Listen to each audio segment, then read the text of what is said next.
Hello folks, lovely to have you back with us, or a very warm welcome if you're joining us for the first time. This is indeed the Crash MotoGP podcast, episode 21, and a look back at all the action that treated us across the classes in Misano. It was elation for Pecco Bagnaia, who looked at ease from the start, but came under heavy pressure in the last 10 laps, but managed to hold on to claim his second win of the season. Back-to-back wins for the Italian, who takes 5 points away from the championship leader Fabio Quartararo, who was the rider applying the pressure, but ultimately had to make do with second. And who saw this coming? Finishing on the podium, a magnificent ride to his first ever MotoGP podium in an old spec bike. Enea Bastianini followed up his great result from Aragon with third place in Misano. We'll, of course, be discussing all of that and more, including a look back at how Andrea Dovizioso and Franco Morbidelli got on their returns to the championship, the big 2020 news that emerged over the weekend, plus Moto2, Moto3, and a few big debates and rants, I think, that'll be coming at you over the course of the next hour, plus all of your questions answered. So we've got a lot to pack in, guys. Let's start with our podium finishers, our top three, and our winner. I think we have to start there. Bagnaia, incredible start, was investigated perhaps for a jump start as well. The stewards said no. Was it just a perfect start for Bagnaia, who was then able to really draw out an amazing lead in the early start of the race? Wow, I think you've just hit it fairly hard there, Harry, to be honest with you. I mean, was it a jump start? To most people, yes, it was. The fact was that maybe, and I can only conclude that they're, from all the camera angles that they've got, and they've got more than we saw, or more than we see generally, and it's another one of my rants, why don't we see all of the angles when they have this kind of contentious issue? What we should have after the race immediately is all of the viewpoints that they've got and the reasons and how they came to the conclusion they came to. Because we've seen riders penalised for much less. Cal Crutchlow, is it Argentina? I seem to remember something like that. Cal Crutchlow, Argentina, where we moved a millimetre. The point is, and this is in the rule book, I tell you what, since that race finished, I've spent 3 hours reading the rule book for several things that we're going to rant about on it, or I'm going to rant about anyway. Yeah. The first rant is this particular rule. If you have stopped and have not been deemed to have taken much advantage, but you've stopped when the lights physically go out, you're okay. Now, the bit that annoys me is how much we're talking about millimetre precision now by going on to green paint as measured by monitors everywhere you go. You can lose a race, you can lose a place by running a millimetre onto the green stuff, just touching it with a bit of rubber. And that could cost you a place or the race. And now we're talking about the fact you can move a bit, but providing you've stopped when the lights go out, you don't get a penalty. The fact that you are maybe, 1 millimetre, 2 millimetres, 2 inches, 3 inches, that's all down to the discretion of the stewards again, which I disagree with straight away. If we're going to be that harsh over green paint, let's be a bit harsh on the start as well. Now, the fact was that Bagnaia got a perfect start, it would seem to me.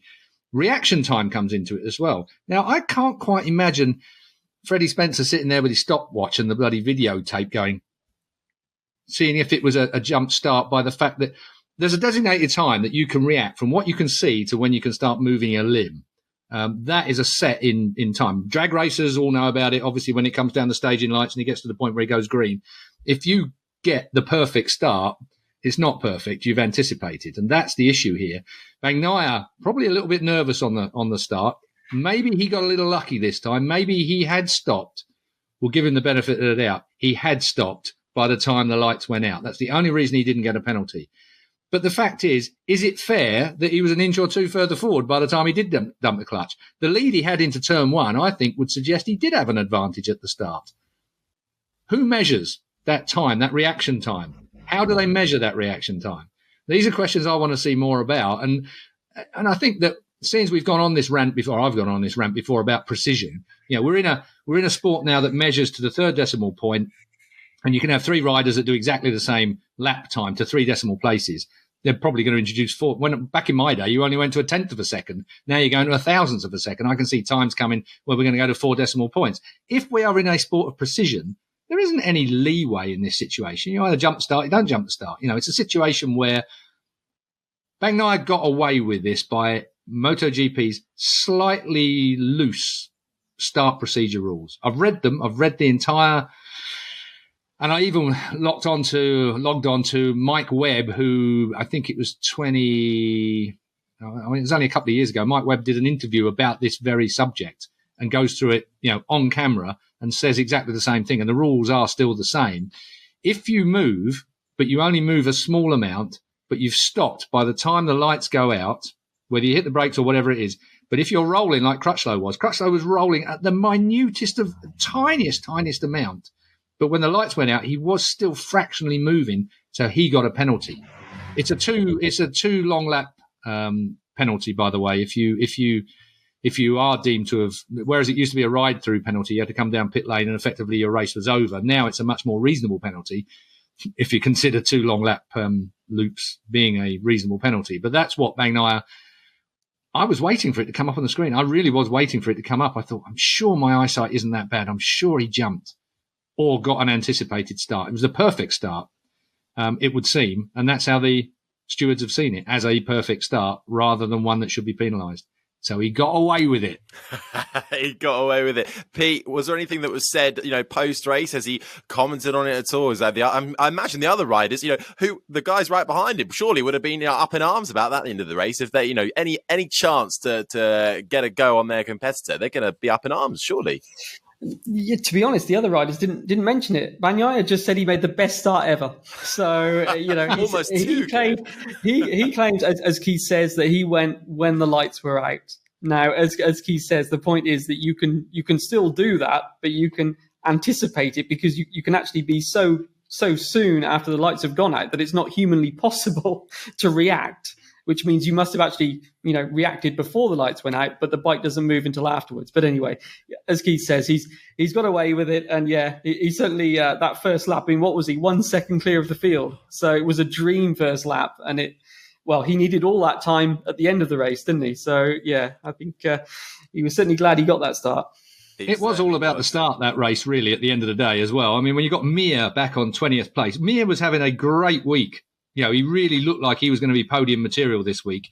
And 20th place he had to come from. It was a disaster for him. Disaster for Suzuki again with Rins on the floor. But it's a bit all about the start at Misano. That first 2 or 3 corners can make or break your race. And Bagnaia, bang on it, really, really did a great job. Great race, though. I mean, I've got to say, Quartararo, I thought he was going to do what Marc Marquez did to him a few years ago.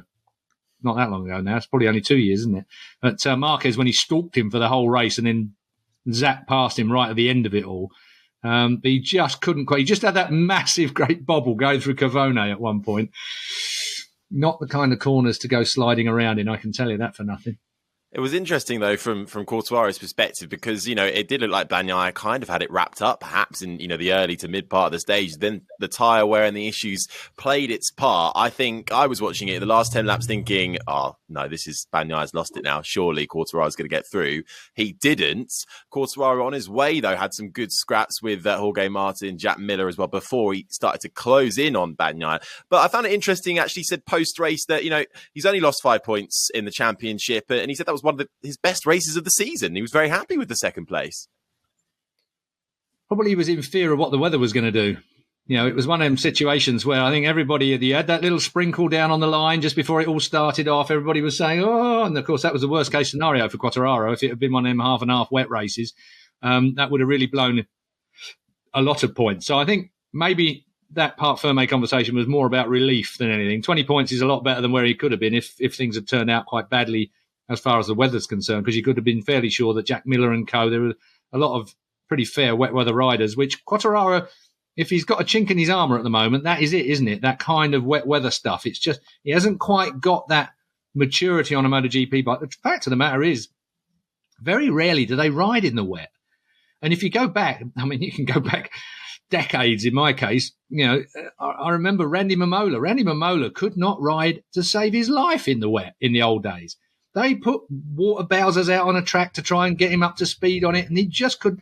But then, slowly but surely, his maturity and his obvious skill, which Randy is a superstar on a motorbike, he got up to speed in the wet. And sure enough, he was one of the best wet weather riders you ever come across when he got a little later on in his career. I think it chucks up a dynamic that some people just do not get on with, that insecurity of knowing quite how that track is going to react when you get to it, how those white lines are going to dry out. Reading a race and following the evolution of a track, whether it's getting wetter or whether it's getting drier, is a real skill that some riders don't have. Let's go four wheels for a second, shall we, Harry? NASCAR. I've said it before. You got, as the sun comes round on a NASCAR oval, got the most basic racing vehicles in the world that they have to adjust. Every time they come in, they adjust them to suit that changing condition. And a rider has to do that himself. A bike racer has to do that for himself. He has to work out where he can go in a little bit later with a little bit more trail braking, where he can tap the throttle on a little bit more and hope the back's going to stick, or worse still, he's not going to take the weight off the front and it's going to wash out. And it comes down again to tyres. If you're on, wet tyres, they've got huge, lovely feel to them. You've got that millisecond of warning of what's going on. When you've got a slick tyre that's decreasing in temperature, you've got grip, and then you haven't. And it's literally as quick as that. And what we're thinking of that, going back to last weekend, tyre issues that were going on. Interesting that Quartararo, Pete, turned around and said that they basically got the wrong tyre pressures, which, if you go back to Alex Briggs, if you like, then Alex Briggs, one of the top men at Valentino's side for many, many years until he moved to Petronas. Alex Briggs is now in retirement working on his farm back in Australia. But he was commenting on how the tyres react. If you're in traffic and you've got no cooling around you, the air around you, and it pops up just a few, we'll say PSI, but they work on bar more than anything, but I'm an old-fashioned sod, so we'll stick to PSI, shall we? If they come up just a few PSI, you get like a ballooning effect. So at the end of the day, your contact patch is less. It doesn't squidge out. So you've not got as much grip. And I think that's what the problem was with Quartararo. His tyre temperature is in traffic, his temperature that, you've got, obviously, it's blown up. So when it gets a little hotter, it expands and it just stiffens the whole job up and makes it much harder. You've got less grip, and you can feel that massively. You can feel the way the thing handles. And I think that was his problem. And I think that some of the tyre problems that we've been hearing about lately, I think you go out with a tyre pressure that you think is going to start where you need it to start, and it's going to rise to wherever it's going to rise to, or in some circumstances fall to wherever it's going to fall to if it's going to cool a little bit once it's come off the warmers.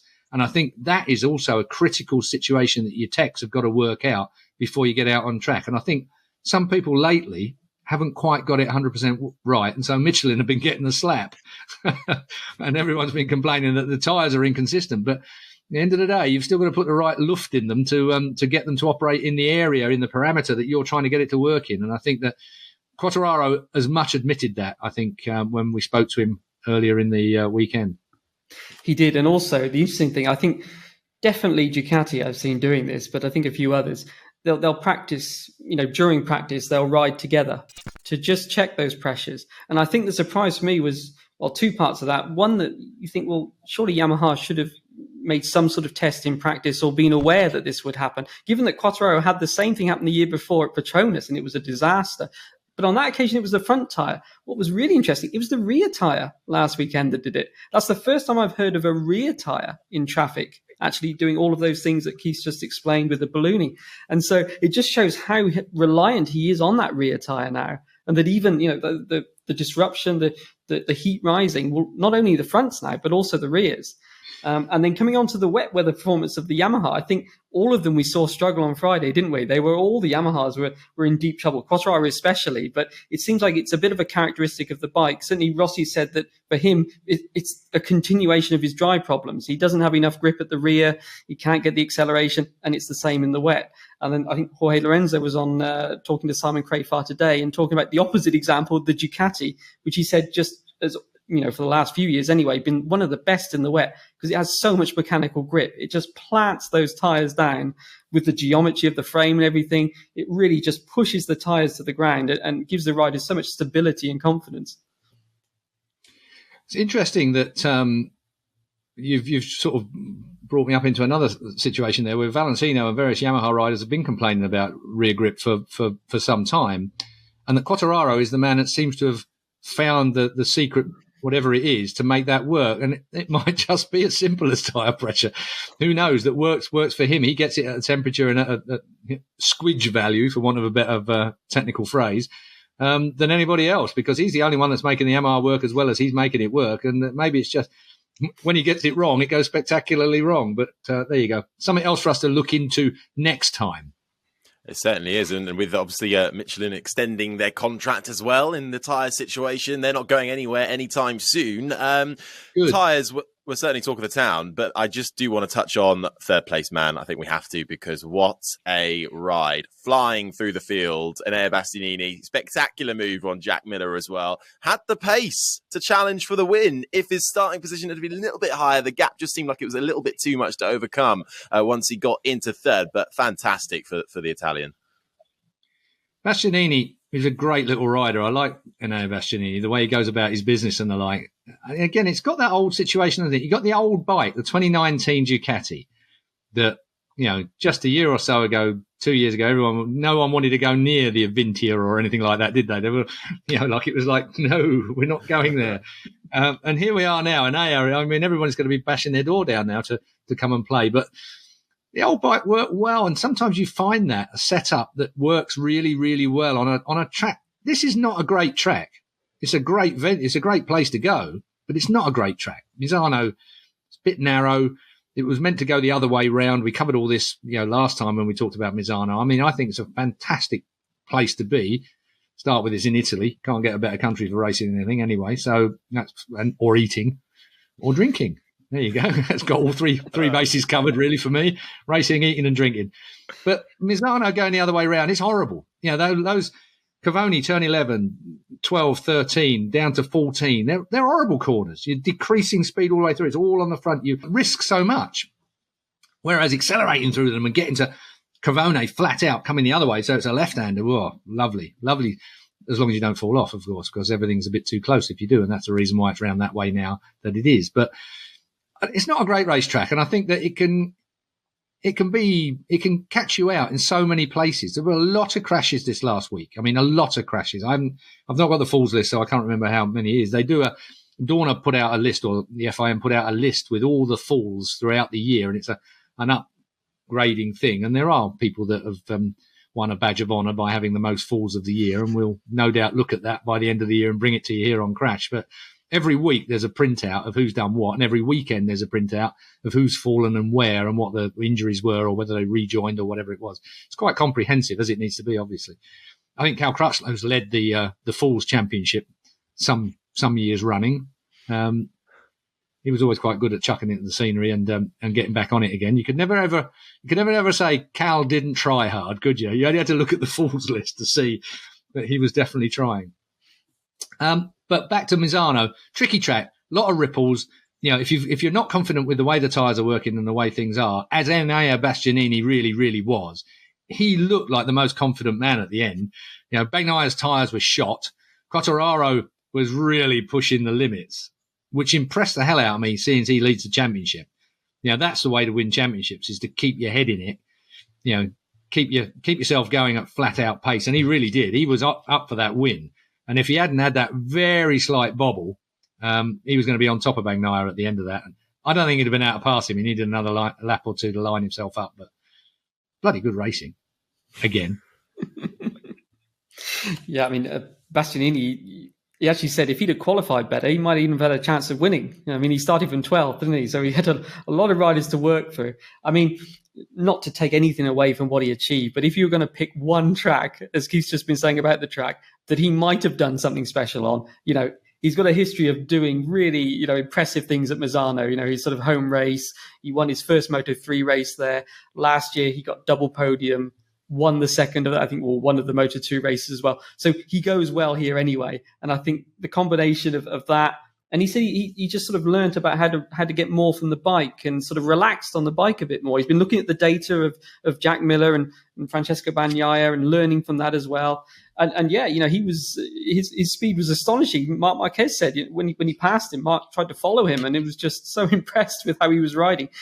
Marc said that he understood, as in Enea, understood how to ride the Ducati, meaning where the strengths are, the corner exit and the braking, which is where the Ducati is so strong, as we know.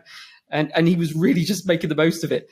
As Keith says, that bike took a podium with Huewen Zarco last year, and we were impressed enough then. It's now a year older, and it's back on the podium. So fantastic result by him. We know that he's seen as a star of the future by Ducati, and there will be, they're already looking after him very closely, but he plays a major role in their future. It was a bit strange because Jorge Martin was, of course, the first choice for this year that they signed. So that maybe made people think, that's who they're concentrating on, and he's got the latest factory bike. But, Bastianini, even though he is on this Avintia bike and team, they know how good he is. And credit also today from Valentino Rossi. I say that because Bastianini is not one of the VR46 Academy guys, one of the few Italians, if you like, at the top that hasn't come through this, academy training ground that Rossi's got. And Rossi was full of praise for him. He said the future is looking bright for Italy after I'm gone, with Pecco, with Morbidelli. He sees both of them as title fighters, Pecco this year, but certainly Morbidelli next year as well. He's got his brother. He said, Bezzecchi's going to probably be there. It's not official yet. He was careful not to ruin his team's announcement, but he'll probably be in MotoGP next year. And now Bastianini, he said, I think his quote was, he rode like the devil. And I think that pretty much sums up Bastianini's day, doesn't it? Also gives you a lot of hope for what's going on in the UK now as well, with the fact that Valentino has spent a lot of money, a lot of effort bringing the young Italians on. And this week, of course, was the big announcement that came from Michael Laverty, who's been working on this for the last 3 weeks. Michael Laverty, teammate of mine in broadcasting for some time and a good mate anyway, has got himself a team. Basically, he's now purchased the Petronas Moto3 team that brings 2 of the youngsters through that are already in Spain, already making a name for themselves. So they now have a dedicated team for British riders in Moto3, which it's remarkable on several fronts. The biggest one, of course, being money.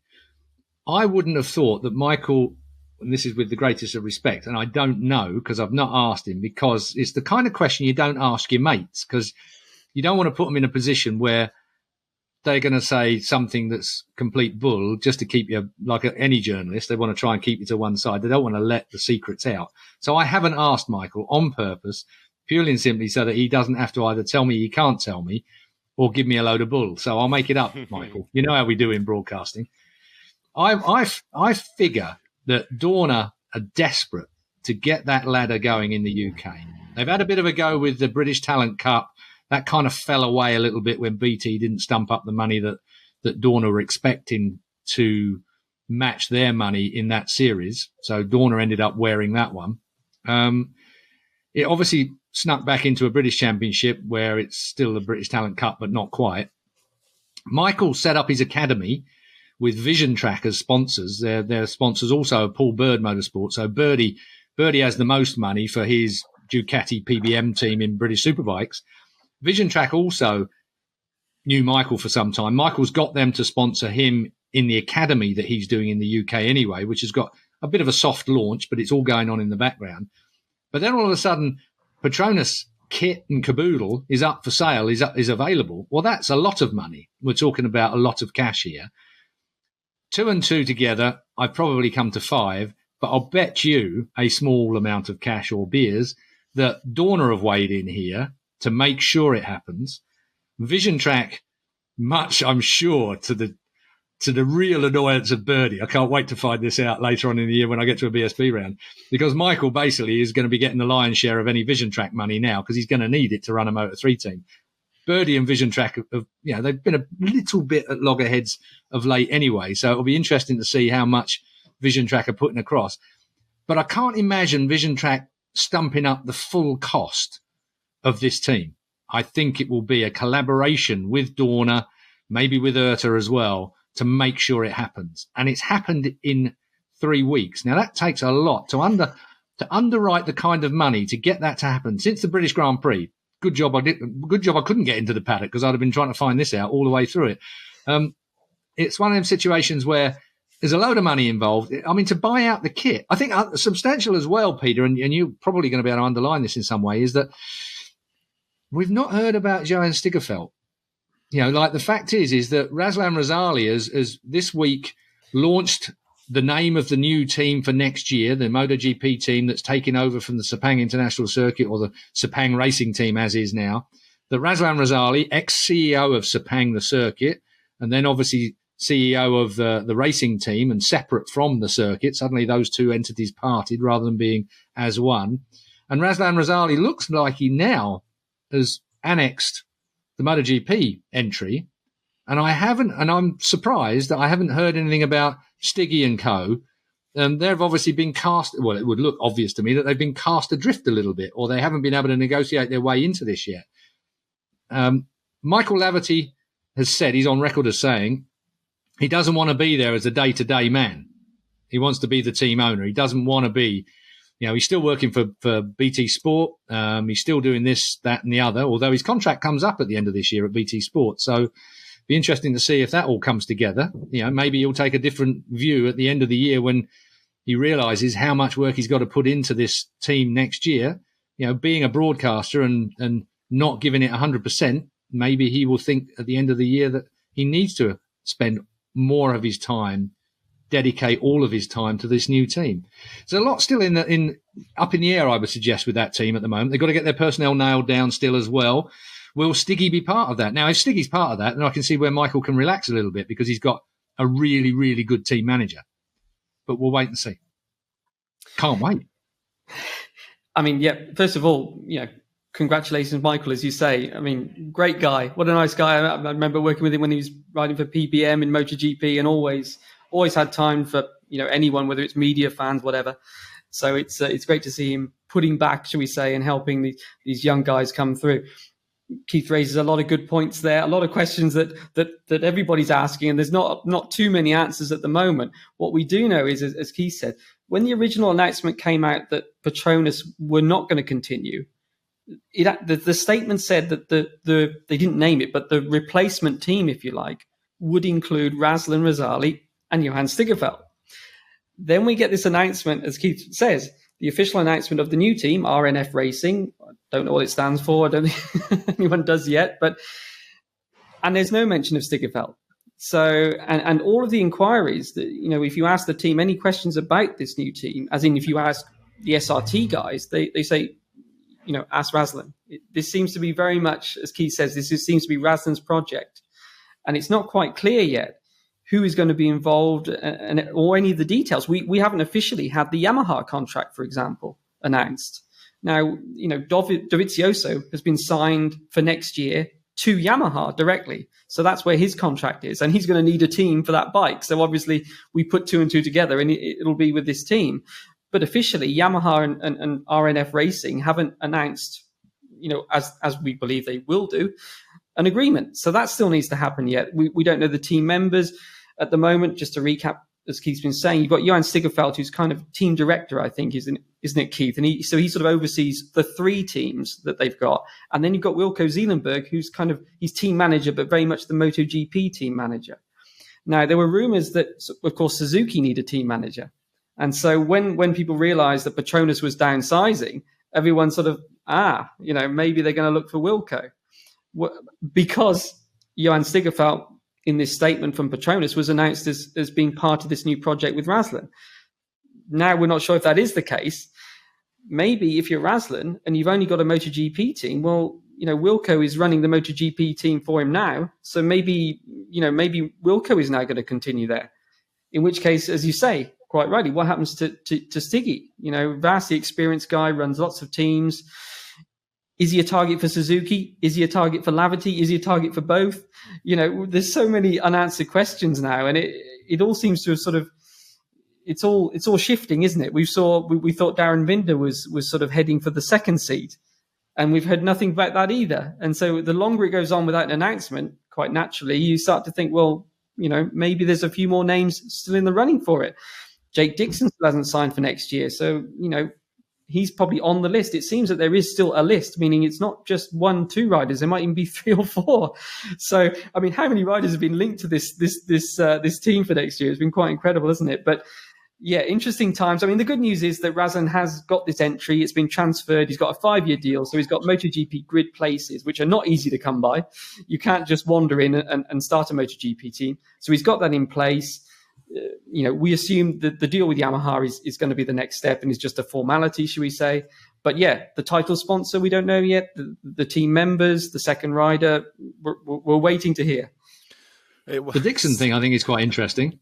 I think the Dixon thing is very interesting. Comparisons with Dovi this weekend, Jonathan Ray, when he came into Honda that time. I know different era, different tyres, different times, really, so it's difficult to make that comparison. But Jonathan Ray did a great job for my money, when Jonathan Ray had those two one-off rides. He did brilliantly. I mean, he was right up there. On this occasion, Dovi, who is an established MotoGP rider, okay, a lot of time off, but he's done a little bit of testing here and there. Dixon, first time he'd ever been on a MotoGP bike, straight in the deep end, did for my money, at least as well as Dovi's done this week. Okay, I suppose that's slightly unfair in as much as it was a bit wet and a bit iffy on the Friday, so Dovi didn't get a great swing at it straight away. But really difficult decisions for that team. And it's even worse, the Petronas team, that won't be the Petronas team, the RNF team, as will be next year, because they started off with such a bang. They came in with Quartararo and Morbidelli, two fantastic riders. 6 months it took them to form workshops, personnel, race-winning team in the first year. It was just incredible how they got to where they got to so quickly.